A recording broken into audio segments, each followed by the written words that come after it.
Yes, I think we are a bit globally in a populist moment where support for international cooperation or support for development policies is less obvious. I think there is a bit of backlash on the globalization agenda, the multilateral agenda, and so forth. But I really believe that on the other hand, when you see the challenge that the world is facing, and I was talking about pandemics with COVID, but it's also true with climate change and with migration, being able to tackle some issues at the global level is extremely important. But there are common issues for humanity that are better addressed through cooperation and so forth. And I think it's important not to lose sight of that.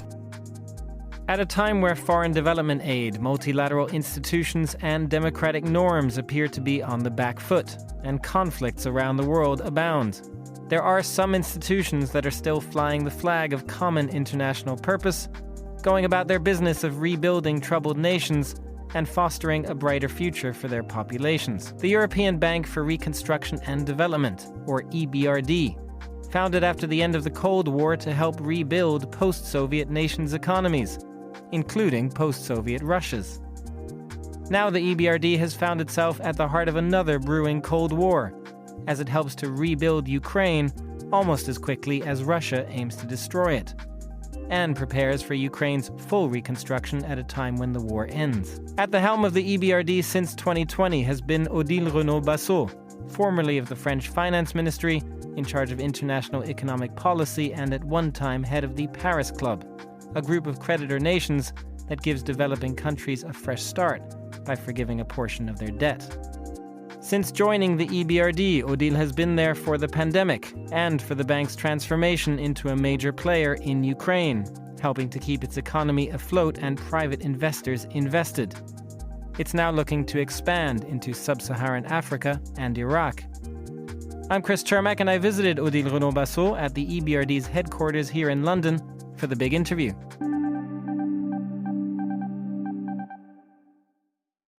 Odile Renaud-Basso, welcome to the big interview. Thank you for having me. We are speaking at a time where development aid is in question. There are some challenges around it. There are challenges around multilateralism, multilateral development banks, the role that they play in society, the role they play with governments. I want to get your thoughts on all of that, but I wanted to start on a more personal level and ask you to kind of go back towards the start of your career. What was your own motivation for getting into this sort of sector of development? What was even your motivation for first kind of taking an interest outside of France? So I think very fundamentally, part of my motivation comes from the fact that I've been raised in Algeria. So I was between 3 and 10, I was living in Algeria. It was in the 70s, so after the independence of the country, and my parents were working for, the development of the country. My father was building steel. I think this gave me very early on an experience of what it means to live abroad, to work in a different countries, very different culture, and so forth. And then I was not necessarily thinking about working in development, but I was very much, I think, committed to work for public goods, public sector.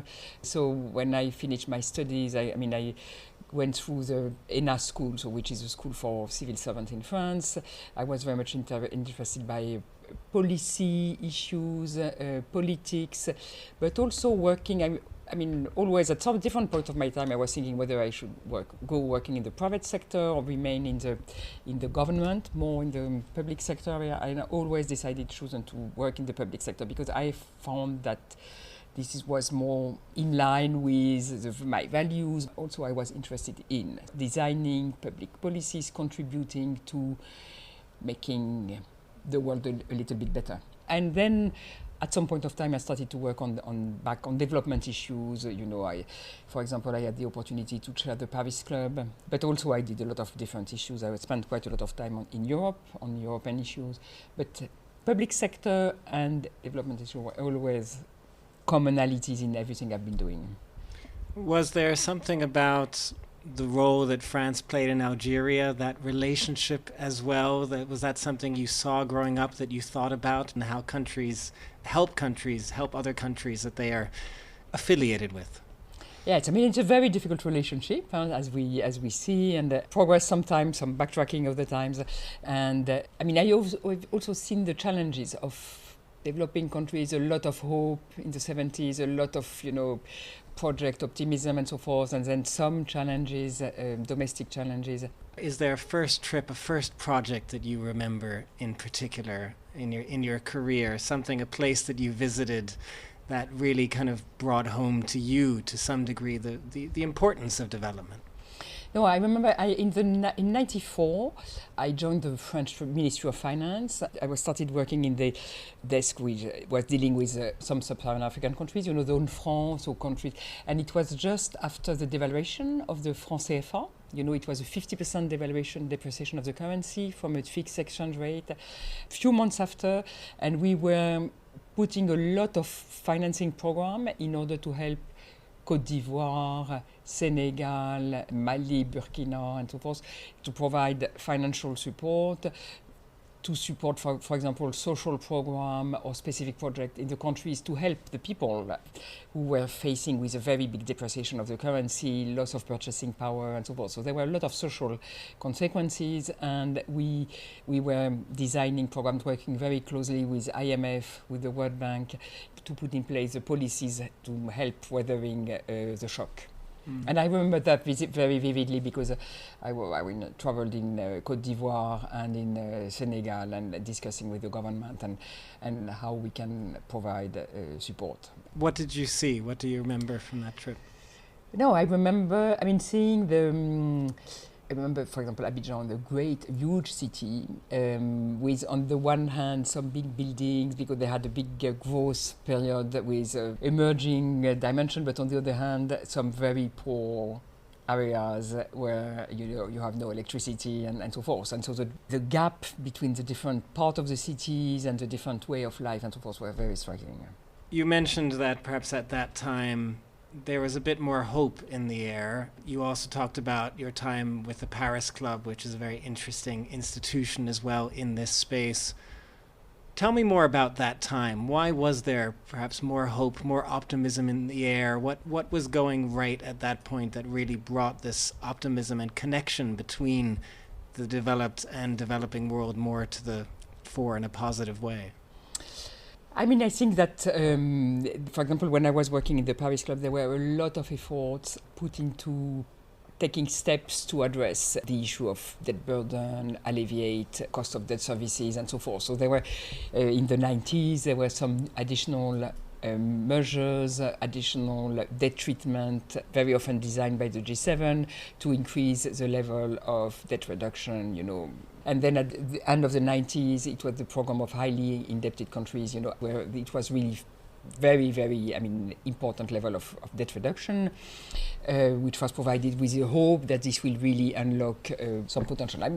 There are some challenges, some remaining challenges. The trends today are not easy, but there has been also some progress, and I think that we should not be too pessimistic about that. Of course, the developed countries' development has been quite uneven.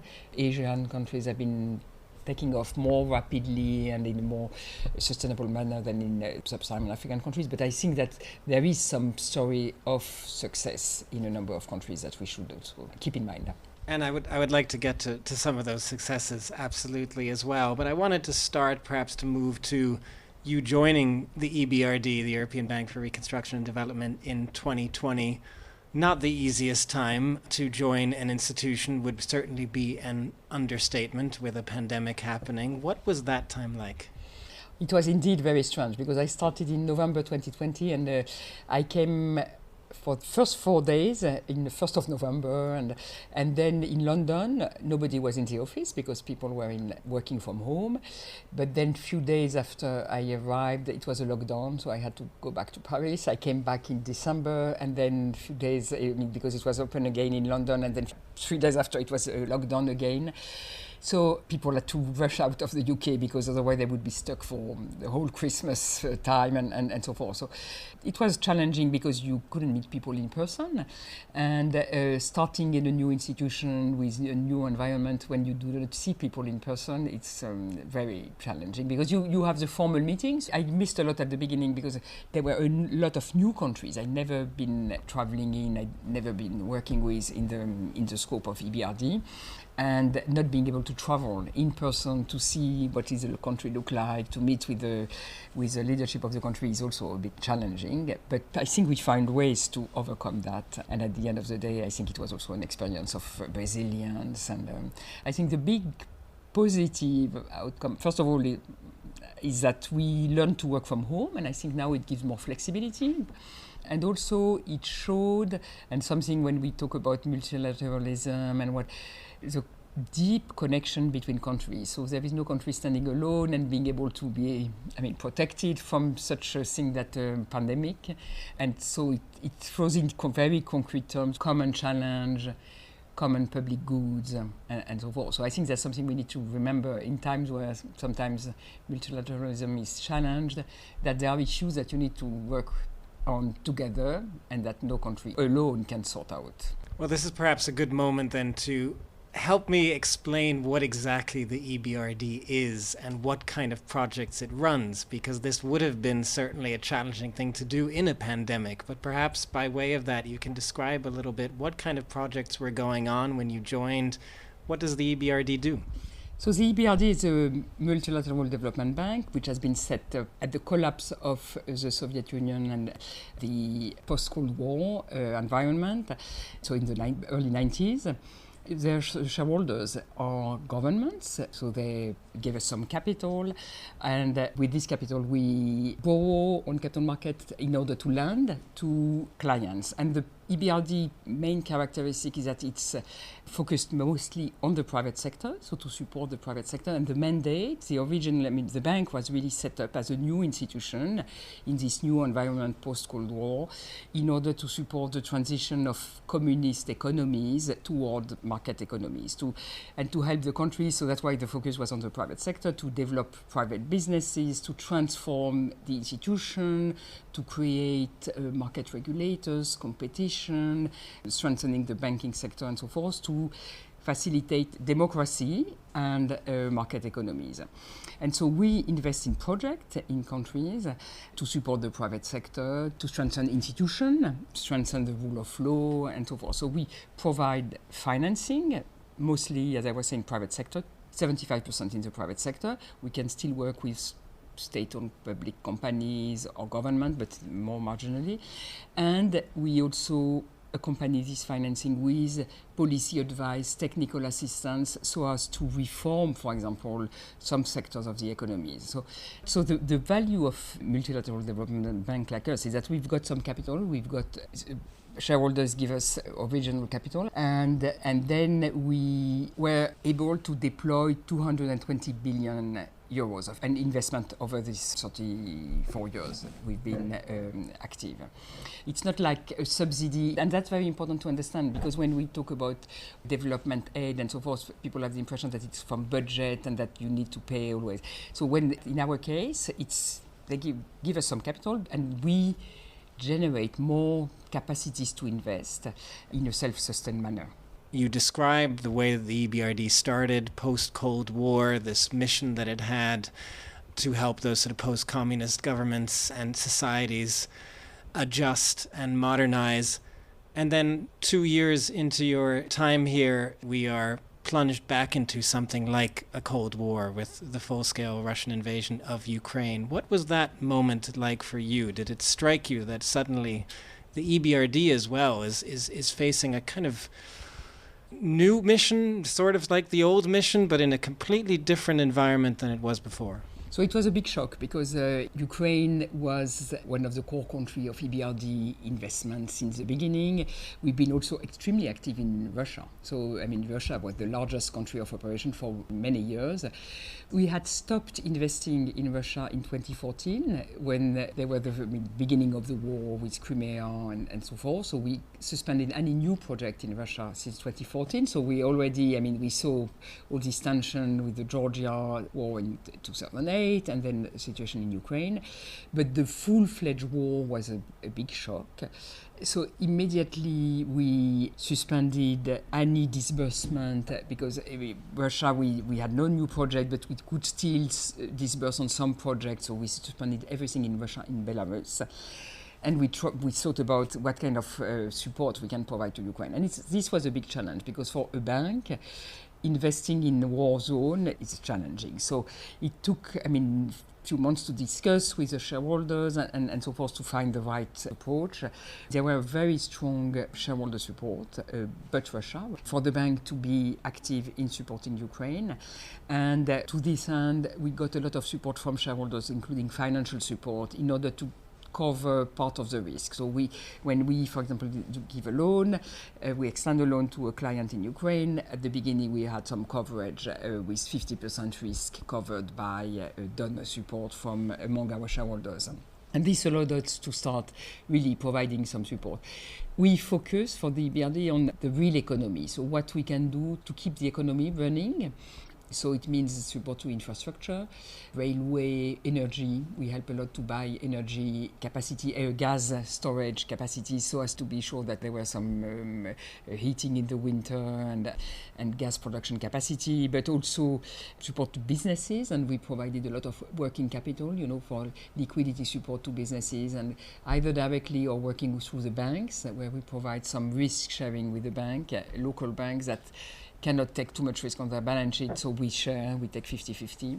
So we deployed, and one of the challenges was to find the right instruments, so the right level of risk we can take without undermining our own financial strengths, but also what kind of instruments were relevant in order to be able to deploy quickly some funding. And I think that I'm very proud of what we've been able to do, because we've deployed since the beginning of the war more than 7 billion euros in the real economy. And I think that for the business we've been working with and for the government, for the infrastructure, it has made a big difference. What was it like for you personally to visit? I know you've been to Ukraine a few times. Perhaps tell me about that first visit in particular after the invasion took place. What was that like? So first of all, it was a challenge to decide. It was not easy to decide to go because when the trip was planned, but then it was in October 2022. And then Russia started to bomb very heavily. So it was after the first waves of the offensive and so forth, but then Russia started to bomb very heavily the energy infrastructure and so forth. And I remember our risk team were telling me, advising few days before the trip was planned, advising not to go. And I said, okay, everything is planned and so forth. And before giving up, let's wait and see whether there is. And finally, we decided to go.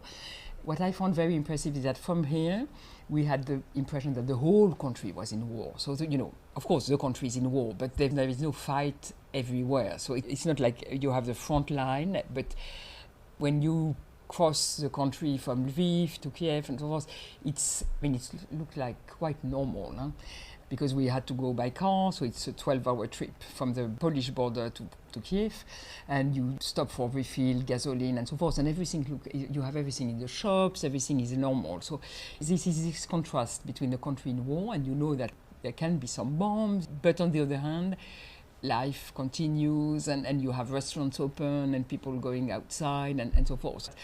And it tells us a lot about the resilience of the people, which really, despite, I was very impressed this first visit. We were in a meeting with the Prime Minister and suddenly there was some alarm. So we had to move in the shelter, in the basement. But, the meeting continues and you continue working and talking and so forth as if, it's part of the life. So that was quite impressive. And I think since last visit I did, it was even worse in terms of bombing and so forth. We spent more time in the shelter, in the hotel and so forth. So, it's not getting better from that perspective, I may say. I've done that trip as well, and it is quite surreal to see life still going on as if there were no conflict.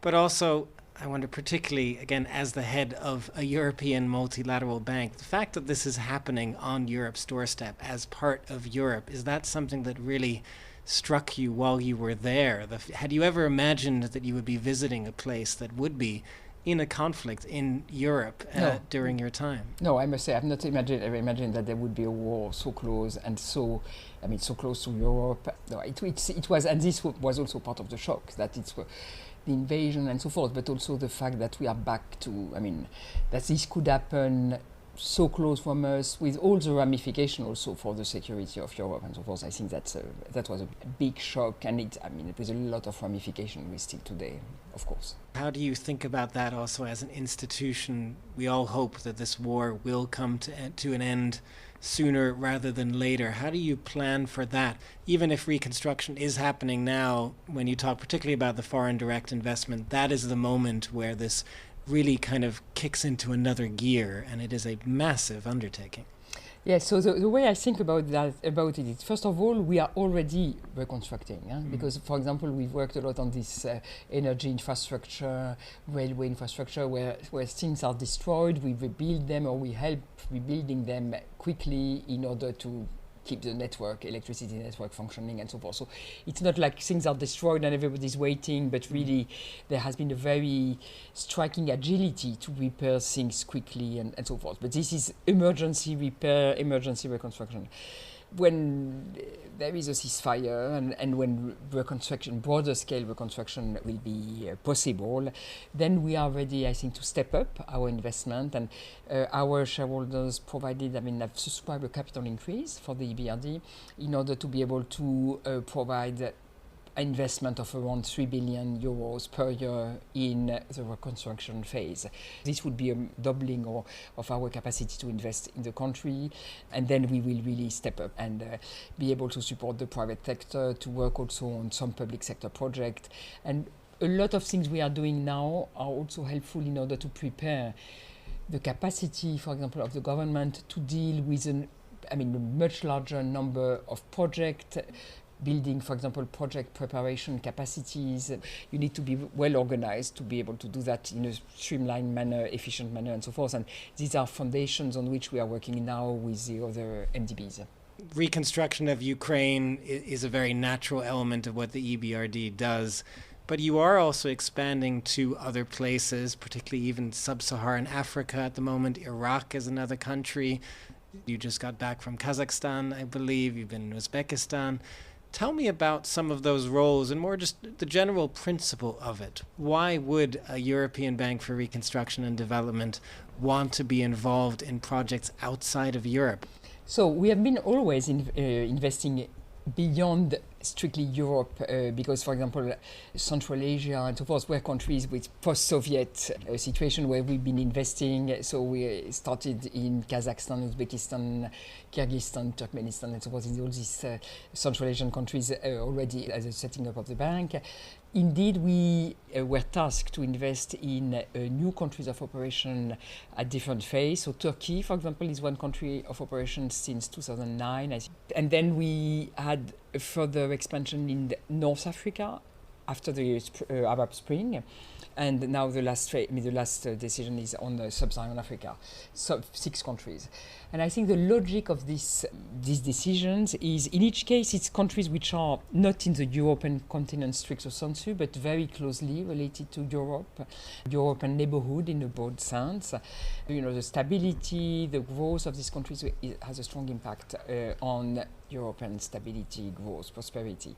So I think that's the logic behind. And because we have this specific business model, this specific mandate of support the market economy, support the private sector, bring some policy work, we can bring something which is quite unique to the countries and which is very much needed. And I think that now everybody realizes how it's important for when the development assistance is becoming scarce. The capacity to work with the private sector, attract private investment, is seen as a very important element for development, and that's why the EBRD model has been so relevant. And I think that we've shown, when we look at what we've been doing in North Africa, so we started investing there in 2012, and in 12 years, we invested more than 22 billion euros, most of it in the private sector, in Egypt, Tunisia, Morocco. So it increased the overall volume of investment from different MDBs and bilateral also development institutions. So it really showed what we can bring in the market. We see that as an enabling element on top of our financing. Well, you said that multilateral development banks have been expanding over the last few years, but of course this year has been different because there has been a pulling back of development aid, particularly from, of course, the United States, but even the UK for that matter. How do you go about filling that gap? Is there more that multilateral development banks like EBRD need to do? Is there more that the private sector can do? So I think there is a lot of things that the private sector can do, that multilateral development bank can do, but they cannot completely replace the cuts in bilateral funding, if only because some of what we can finance, we provide loans. We do not provide grants. And for some countries, borrowing capacities are limited because of the debt level and so forth, and the repayment capacity is very limited. So for some activities, having grants is very important. So that's where there is a lot of things that can be done. We are trying also a lot with our funding to bring private investors at a broader scale, but there is so much we can do to replace. And when you provide, there are some subsidies for vaccination campaign or for NGO support and so forth, providing lending cannot replace. So I think it's important to continue to do as much as possible, and for government to remain involved in development support. We will do as much as we can, but we cannot replace some type of aid.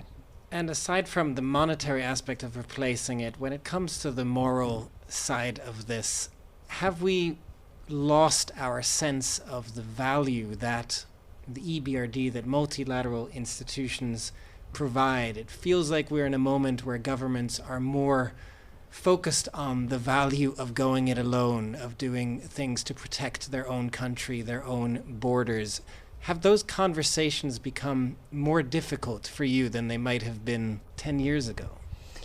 Yes, I think we are a bit, globally in a populist moment where support for international cooperation or support for development policies is less obvious. I think there is a bit of backlash on the globalization agenda, the multilateral agenda, and so forth. But I really believe that, on the other hand, when you see the challenge that the world is facing, and I was talking about pandemics with COVID, but it's also true with climate change and with migration, being able to tackle some issues at the global level is extremely important, because national solution will not be able to address some of these issues. So there are a lot of things that can be done at national level and so forth, but there are common issues for humanity that are better addressed through cooperation and so forth. And I think it's important not to lose sight of that. Of course, international organizations need to be efficient, effective, and so forth. So there has been a lot of work done to ensure that, we work efficiently, we work better together, we avoid duplication and among different MDBs and so forth. So there is a lot of things that can be improved in the way we work. But I really believe that this agenda remains very important. And it's not by charity, but it's also in the interest of the countries which are contributing to development assistance, because it's a way to stabilize. If you have neighboring countries which are completely catastrophic situation with no development perspective, major pandemic and so forth, this will come to you. We've seen that. We've seen this huge migration wave when you have a big destabilization of a region or a country, civil war, drought, and a major life challenge. This comes to you. So it's in the bit of self-interest of countries to continue to provide support in order to help a sustainable development in these countries, and this is the best way to guarantee long-term peace and prosperity, I would say. So that is the way that you tell it to governments. If I may ask, how do you tell it to yourself? Where do you go next? What is your biggest hope for the future, I suppose?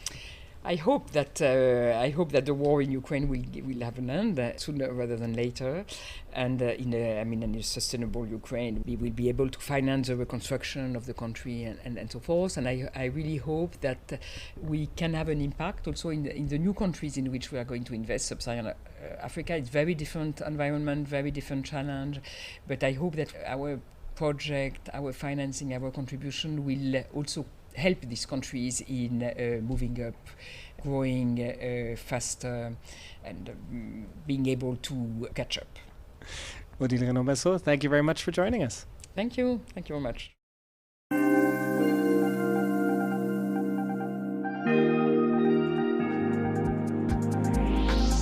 That's it for this edition of The Big Interview. It was edited by Steph Chungu and Hunter Wang. From me, Chris Chermak, thanks very much for listening. Until next time, goodbye.